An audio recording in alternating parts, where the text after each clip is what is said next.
At 4:13 a.m. on December 7, 1951, in the frozen outskirts of Taktong Pass, Korea, Staff Sergeant William Bill Haskett of the 1st Marine Division stood motionless at the edge of a narrow ridge, listening to what most men would have mistaken for the wind. But Haskett wasn't hearing the wind. He was noticing the absence of something, the absence of footsteps, of shouted cadence, of the usual metallic rattle that followed any Marine patrol as dawn crept over the Chosin Mountains. That silence, so unnatural for a unit preparing to move, was the first clue that something deeper was happening, and it was happening because of him.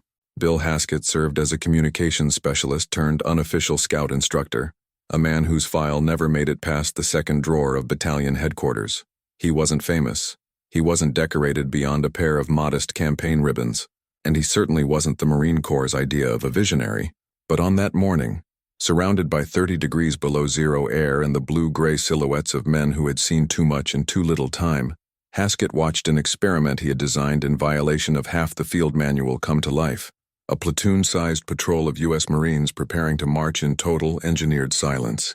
The Korean War had exposed something brutal and humiliating about American infantry operations. Chinese scouts, often teenage runners from the People's Volunteer Army, were able to hear U.S. patrols long before they saw them. The clatter of web gear, the metallic slap of M1 rifle swivels, even the frozen crunch of boots telegraphed an approaching American unit hundreds of yards away. Reports from the 7th Marines recorded case after case in which patrols lost the element of surprise, solely because the enemy had superior auditory discipline. Yet official doctrine insisted that noise discipline beyond whispering and maintaining spacing was largely optional in mountainous terrain. The enemy will hear you anyway, the manual said. But Haskett had spent enough nights listening to the Chinese to know the manual was wrong. For months he had watched patrol after patrol go out and return with the same story. They knew we were coming. Lieutenant Russell King, a young officer from Iowa, had once joked to him that the Chinese didn't need binoculars, they only needed ears. And every time a Marine was lost to an ambush sprung in the dark, Haskett would think of the small, nearly invisible problem he had been documenting in a personal notebook. Gear noise, especially from metal-to-metal contact, was giving away their movements long before they were within firing range. It wasn't that he'd discovered something revolutionary. Every infantryman knew gear made noise, but no one seemed to grasp how decisive that noise was becoming in the high valleys and steep corridors of Korea. Sound traveled differently in cold air. It carried farther, sharper, vibrating between cliffs like a signal flare without light. Chinese scouts took advantage of that, slipping through ravines barefoot or wrapped in cloth, listening for clues that a Marine patrol was on the move. Sometimes they warned entire battalions. Sometimes they followed just one squad. And sometimes they waited in silence, rifles ready, until the moment the Americans stepped into the narrowest part of the pass. The heartbreaking part was that too many of the tragedies had the same profile. Corporal Henry Walsh, 22, from Sacramento, had been among the best point men in the company. He knew terrain, knew how to read shadows, knew how to judge the mood of a valley by the temperature of the wind. But on November 8th, Walsh's patrol was caught in a perfect three-sided ambush. Survivors claimed the Chinese were already in position when they arrived. Walsh died before anyone understood that the enemy had simply heard them coming. 2 weeks earlier, it had been Private First Class Leon McBride, a farm kid from Tennessee who had a habit of talking about fishing during night watches. He never returned from a reconnaissance run near Udom Knee. The Chinese had intercepted his squad by following their gear noise for nearly half a mile. When the bodies were recovered, they found McBride's rifle still slung over his shoulder, safety on, as if he'd never had a chance even to understand he was in danger. These were not careless men. These were Marines doing everything the manual taught them to do, and yet the manual was failing them. It assumed visibility was the primary threat. In Korea, it wasn't. Sound was. Haskett's frustration grew with every after-action report that listed pilot error-style excuses for infantry losses. Loss attributed to poor spacing, likely due to inexperience on point. Could not maintain stealth during approach. He knew those explanations were comfortable, bureaucratically tidy, and wrong. The men weren't dying because they were careless. They were dying because their equipment betrayed them. And so, in early December of 1951, after another ambush claimed another patrol, Haskett reached a breaking point. He approached Lieutenant King late one night in a dimly lit command tent, where the generator hummed like a heartbeat behind the canvas walls. King had lost 3 men that month, He was tired, hollow-eyed, and desperate enough to listen when Haskett said, "Sir, let me try something. Let me take a patrol out my way. No clatter, no metal, no voices, nothing, just silence." King hesitated. The regulations were clear. Modifications to standard gear were prohibited. Discipline was defined not by creativity but by adherence. But King was also a man who had written letters to 3 families in the past 10 days. He eventually nodded and said, "If anyone asks, I didn't hear a damn thing." That was all Haskett needed. He spent the next 2 nights in a makeshift workshop behind the motor pool, working with a lantern half covered by a rag to keep light from leaking into the snow. The air smelled of diesel and cold metal. He wrapped rifle swivels with canvas strips cannibalized from a torn shelter half. He tightened straps, rewove suspenders, removed metal clips, and replaced them with improvised knots. He stuffed cloth into canteen cup holders to eliminate rattling. He even cut rubber sleeves from a damaged Jeep tire and slid them over the buckles of ammo belts, deadening them entirely. By the 3rd night, his fingers were raw. His nails blackened with grease and his breath fogged in the icy darkness.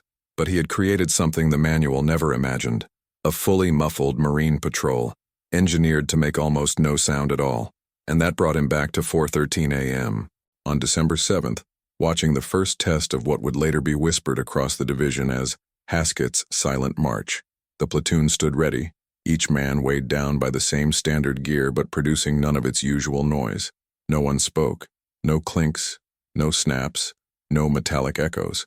Just the slow, steady exhale of men preparing to move into enemy territory, with nothing protecting them except silence.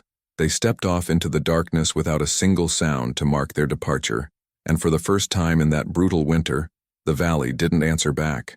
They advanced down the narrow defile like shadows sliding along the frozen earth, each step purposeful, deliberate, and almost eerie in its precision.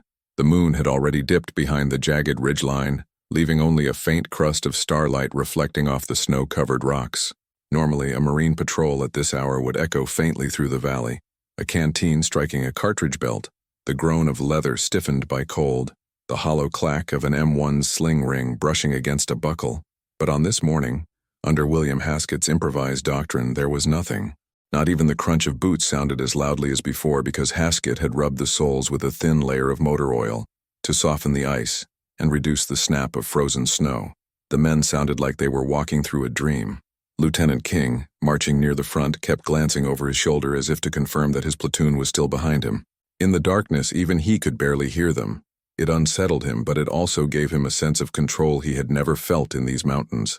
King had been ambushed too many times not to appreciate what silence meant. In Korea, silence was not absence. It was camouflage. The patrol descended toward a valley known unofficially as Whisper Gulch, named mockingly by the Chinese because American troops could be heard long before they arrived. For months, the PVA had used this feature to their advantage, stationing scouts along the slopes to listen for approaching Marines. The moment they heard the first metallic rattle, they relayed the signal via hand-carved wooden whistles. 3 short chirps if a small unit was coming, 1 long whistle for a full-strength patrol, and a rapid sequence of short bursts for any group larger than a platoon. Those whistles were like invisible tripwires reaching every foxhole and trench carved into the ridges. Ambushes followed with frightening regularity. Haskett had learned the whistle patterns by memory. In fact, he had written them in his notebook long before he ever had proof. To him, those signals were the enemy's heartbeat, and if silence could stop that heartbeat even for a moment, a window would open, a chance to move without the Chinese knowing. As the platoon entered Whisper Gulch, Haskett strained his ears for any sign of enemy reaction. He expected to hear the first whistle pierce the valley floor, but nothing came. Only the low, distant groan of wind pushing itself through a forest of skeletal trees. They continued moving single file around a frozen bend where a river, solid as glass, ran beneath a thin layer of snow. Every man avoided the patches of ice Haskett had marked earlier with tiny scratches on nearby stones. The kind of detail the manual never mentioned but the battlefield demanded. The difference was staggering. In previous patrols, when men hit the river ice, the cracking sound ricocheted like gunfire. Tonight there was no such betrayal. Half a mile ahead lay the objective, a narrow saddle between 2 peaks where Chinese scouts were believed to rotate shifts at dawn. The patrol's mission was not to attack, but to confirm the enemy's presence without alerting them, something no unit had successfully accomplished in Whisper Gulch since September. They reached a cluster of dead pines leaning over the trail like crooked guardians. This was where Corporal Walsh's patrol had died. The memory tightened Haskett's chest. He could still picture Walsh, always biting his lip as he cleaned his rifle, always humming the same jazz tune from Sacramento, always joking that he'd open a garage when he got home. The ambush that killed him happened in this very spot. The Chinese didn't stumble upon them. They waited. They knew. But tonight, if the silence held, there would be no warning. The patrol slowed to a near crawl as they approached the saddle. The men breathed through scarves, not to keep warm, but to muffle their exhalations. Even their fingers, usually stiff with cold, were deliberately relaxed against the rifles to avoid accidental tapping. Haskett moved alongside King, whispering in a voice so low it barely existed. "Sir, if they haven't whistled yet, they don't know we're here." King nodded, but his jaw was tight. "Or they're waiting for us." They advanced another 20 yards, weaving between boulders dusted white. And then, unexpectedly, a flicker of yellow light appeared behind a rock outcropping at the top of the saddle. A lantern. A Chinese scout warming his hands over a tiny flame. The Marine patrol had stumbled within 40 yards of an enemy position, something that had never happened unannounced in this valley. No whistle sounded. The scout didn't look up. He heard nothing. King slowly raised his binoculars. The scout was alone, probably the end of the night watch. Within minutes, he would be replaced. And in normal circumstances, an entire Chinese squad would be silently alerted by the first sound of American gear. But tonight, there was no sound. Haskett watched as King lowered the binoculars and mouthed, "Incredible." It wasn't battlefield triumph or tactical pride. It was disbelief at how close they had been passing enemy scouts for months, never realizing the only thing betraying them was noise. King tapped Haskett's shoulder and gestured for the unit to spread out along the rocks below the saddle.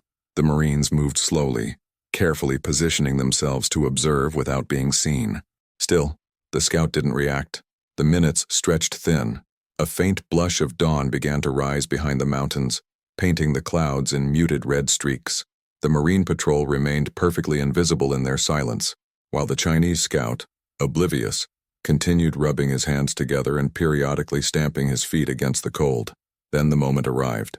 A second Chinese soldier approached from the far side of the saddle, carrying a long rifle slung over his shoulder. The two exchanged a few murmured words. The shift change, a critical time when scouts were usually hyper-alert, listening for any noise on the trails below. If they heard anything now, the patrol would be compromised. Both soldiers stood still for a moment, listening. Haskett held his breath. So did the patrol. Nothing. The two Chinese scouts shrugged, exchanged their signal lantern, and moved back toward their positions, without the faintest suspicion that 33 Marines were lying silently just below them. It was the first time in Whisper Gulch that a patrol had reached the enemy's listening posts without triggering a single whistle. King leaned toward Haskett, barely audible. "You just changed how we fight." But the real test still lay ahead. The withdrawal. Returning silently over frozen terrain was harder than approaching. The men had to retrace every step without misplacing a foot, without shifting a strap, without brushing canteen against cartridge belt. Any noise now would expose them to a likely ambush. The journey back was agonizingly slow. 3 miles of deliberate footwork with every man feeling as though the night itself was pressing against his helmet. But by the time they reached the last ridge, a thin line of sunlight emerging from behind the peaks, Haskett knew something extraordinary had happened. A patrol in Whisper Gulch had gone out, reached its objective, confirmed enemy positions, and returned, without a single Chinese scout hearing them. For the first time since the Chosin retreat, silence had beaten sound, and the enemy had no idea why. When the patrol finally returned to the forward command post, the first rays of winter sun were cutting through the canvas seams of the tent, throwing pale lines of light across the floorboards. Lieutenant King and Staff Sergeant Haskett stepped inside, still covered in snow powder, their gear darkened by frost. Captain Merriman, the company commander, looked up from a stack of after-action reports with the expression of a man who expected another list of losses, another bureaucratic accounting of why the valley had swallowed more good Marines. Instead, King simply said, "Sir, they didn't hear us." The captain blinked, unsure he'd heard correctly. "What do you mean they didn't hear you?" King exchanged a brief glance with Haskett, then repeated slowly, "They didn't whistle. We were on top of their outpost, 40 yards, lantern burning, 2 scouts changing shift. They didn't hear a thing." The tent fell silent. For a full 10 seconds, the only sound was the crackling of the potbelly stove in the corner. Merriman walked around the table, eyes narrowing, studying the two men as though expecting to find some sign of exaggeration. But there was none. "How?" he finally asked. King gestured toward Haskett. "He did it. Modified the gear. Everything muffled. Every metal contact point wrapped, every buckle padded, every strap tightened. We moved like ghosts." Merriman exhaled slowly. "At what cost?" Haskett shrugged.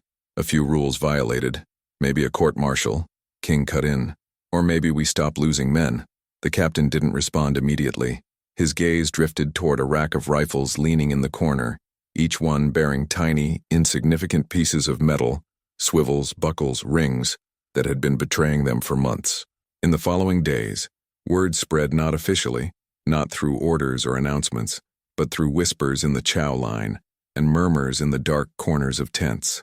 Marines who had been on the silent patrol recounted their experience with quiet pride that bordered on disbelief. "You don't understand," one said while stirring powdered coffee. "We walked right past them. They didn't even lift their heads."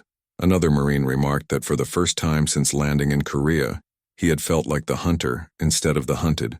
Requests began trickling in. At first, one squad, then another.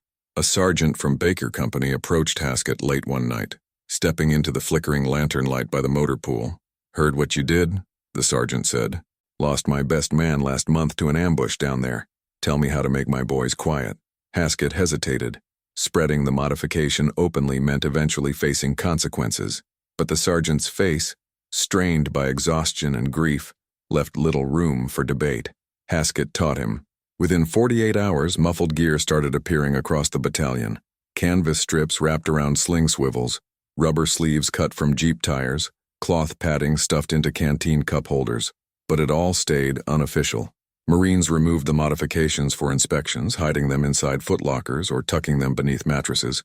Then, as soon as the inspectors left, they put everything back on. It became a ritual, breaking the rules before patrol, restoring them afterward. Discipline but adaptive. Regulation, but bent toward survival. The first major test came on December 15th, when a reinforced reconnaissance team was ordered to sweep the northern edge of Whisper Gulch, the same area where 2 platoons had been decimated in October. Chinese scouts had dominated that valley for months. Approaching unnoticed had been considered impossible. Yet this time, the patrol advanced silently for nearly an hour, until they spotted 2 enemy sentries crouched near a cluster of rocks.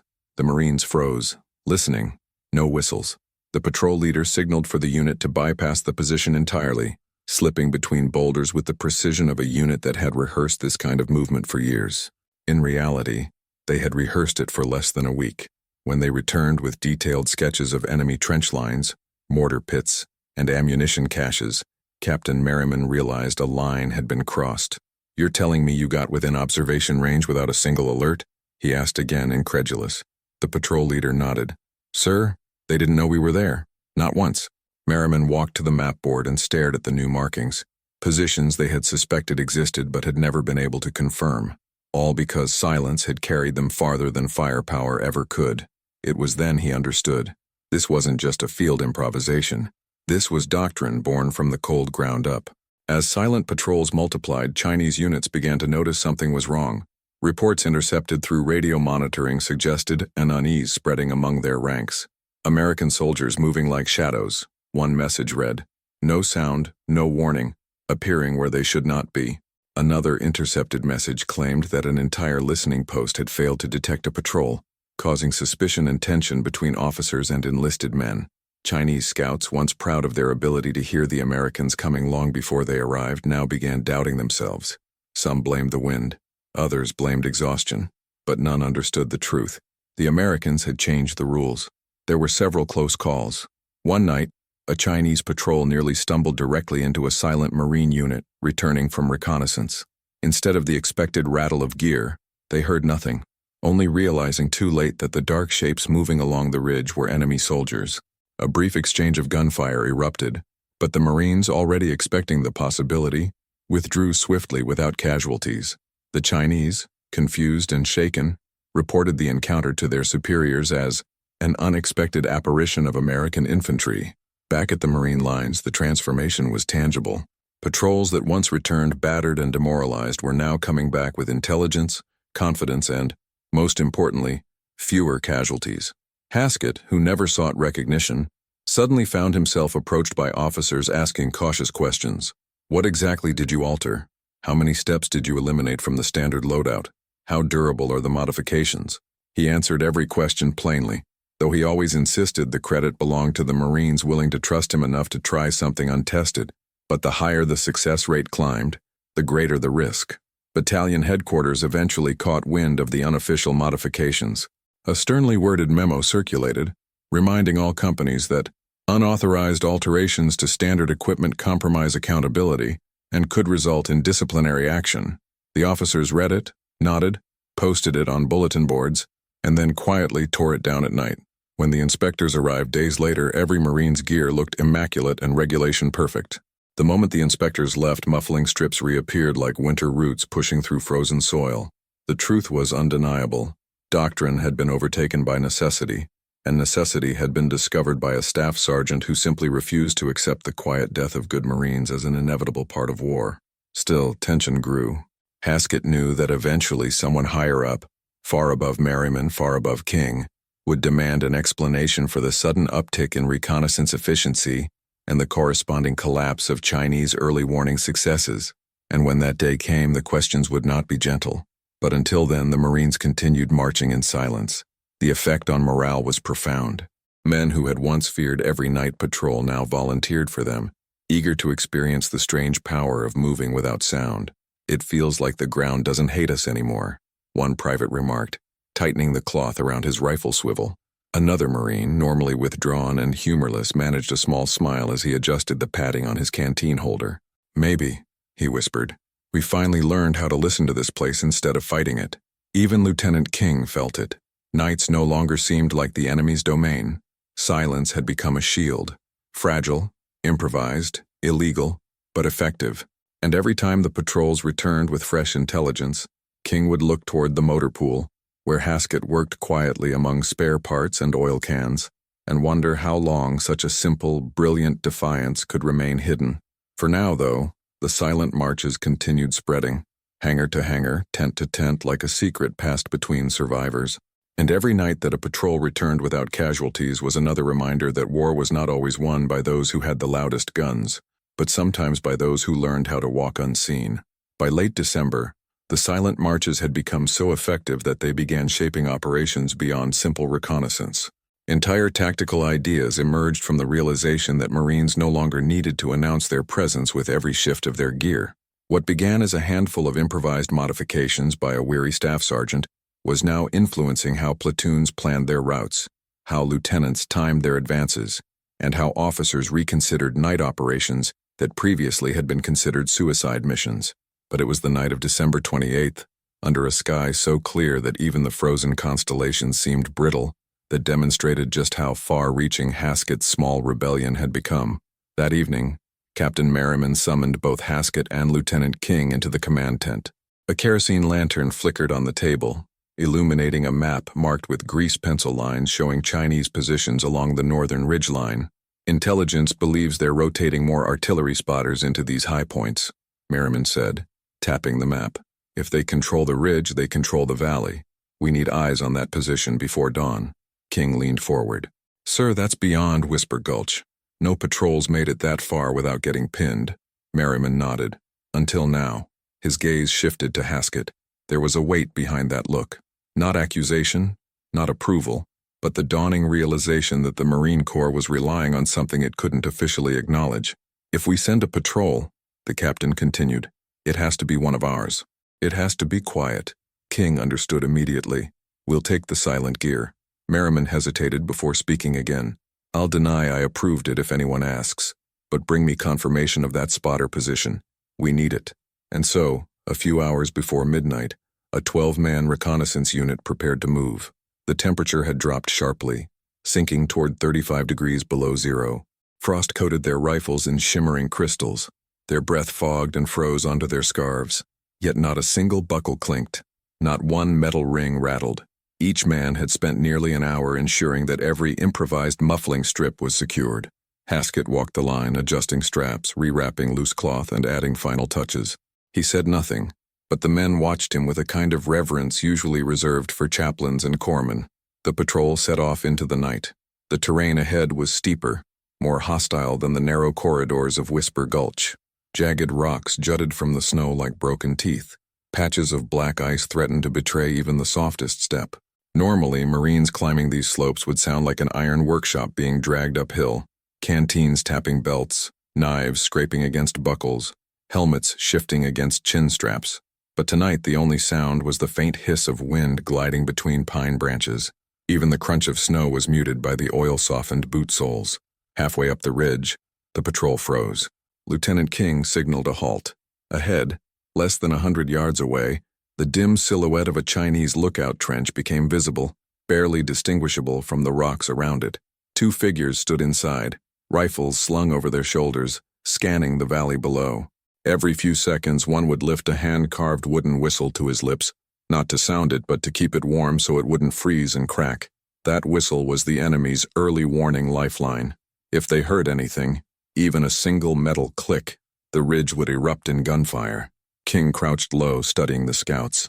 Haskett slid next to him, whispering so faintly he might as well have been speaking to the wind. They won't hear us. Not if everyone keeps their spacing. King nodded, though his face was pale beneath the frost. The patrol moved again, slower than before, edging along a narrow ledge that ran beneath the outpost.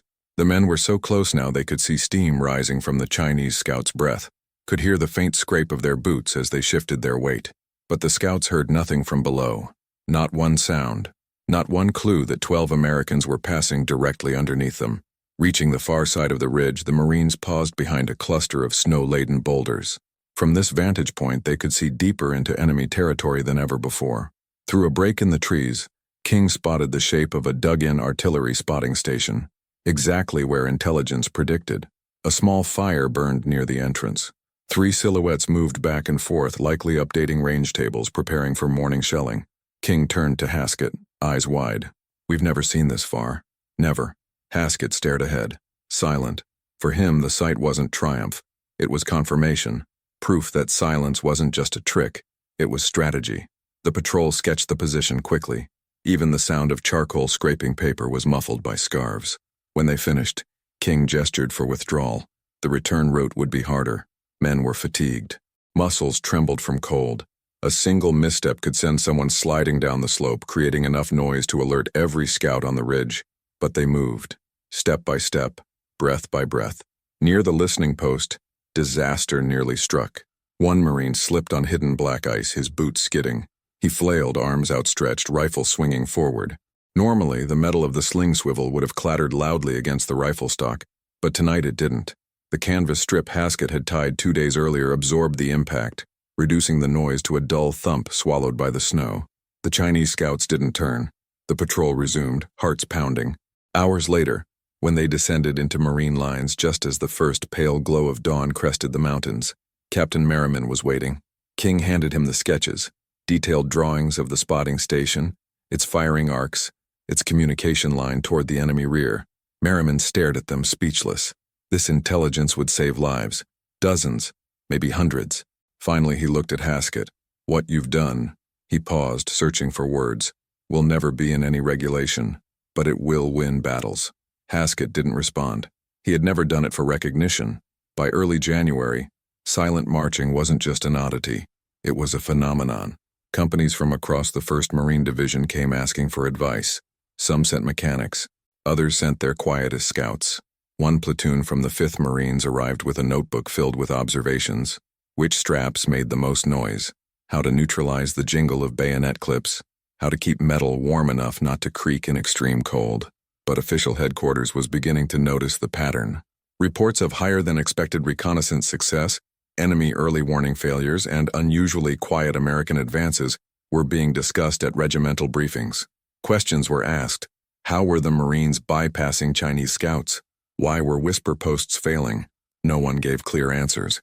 It couldn't stay hidden forever, and it didn't. On January 9th, a team of inspectors arrived at the battalion area.